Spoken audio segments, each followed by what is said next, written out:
श्रीराम जय जय राम। श्री अनंतकोटी ब्रह्मांड नायक राजाधिराज सच्चिदानंद सद्गुरु श्री ब्रह्मचैतन्य महाराज की जय। जय जय रघुवीर समर्थ। श्रीराम। श्री ब्रह्मचैतन्य गोंदवलेकर महाराज प्रवचन 22 फेब्रुवारी। निर्हेतुक कर्मात भगवंत।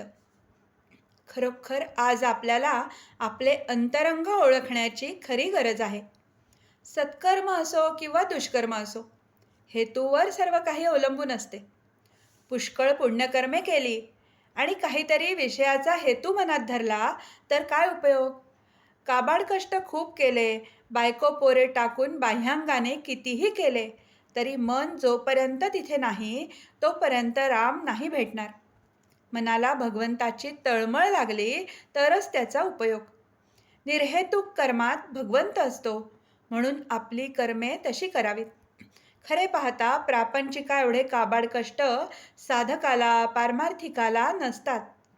प्रपंचाच्या काबाड कष्टांपेक्षा निम्म्याने जरी भगवंताकरता केले तरी खूप फायदा पदरात पडेल.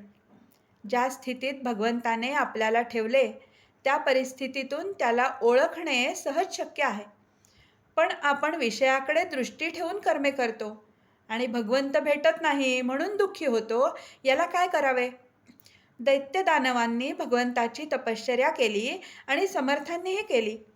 दानवांनी हेतू धरून केली, त्यामुळे त्यांना हेतूचा विषयाचा लाभ झाला, परंतु भगवंत अंतरला.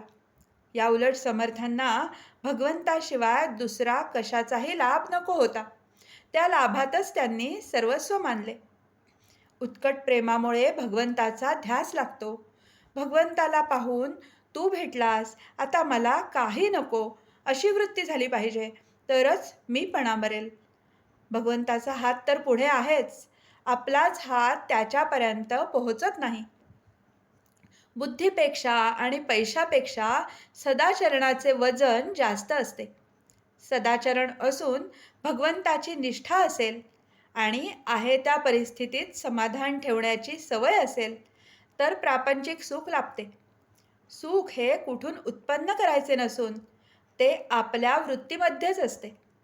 मी भगवंताचा आहे, तसेच सर्वजण भगवंताचे आहेत, म्हणून भगवंतावर प्रेम केले की सर्व जगावर प्रेम बसेल. ज्याप्रमाणे भगवंताच्या प्रसादामध्ये एखादा कडू बदाम आला तरी तो आपण खातो, त्याप्रमाणे भगवंताने एखादे वेळी दुःख दिले तर ते आनंदाने सोसायला पाहिजे. चिकित्सा थोडी बाजूला ठेवून भगवंताचे आपण स्मरण करावे. अंतःकरणाची शुद्धी नामाशिवाय नाही होणार. नामापरते काही नाही हे एकदाच ज्याच्या मनाने घेतले त्याला दुसरे काही सांगावे लागत नाही. मीठ म्हणून जरी साखर खाल्ली तरी साखरेची गोडी आल्याशिवाय राहत नाही. त्याप्रमाणे कोणत्याही परिस्थितीत जरी नाम घेतले तरी ते आपल्याला तारकच ठरेल यात शंका नाही. आजचे बोधवचन. ज्याच्या मागे उपासनेचा जोर आहे तोच जगात खरे काम करतो. जानकी जीवन स्मरण. जय जय राम.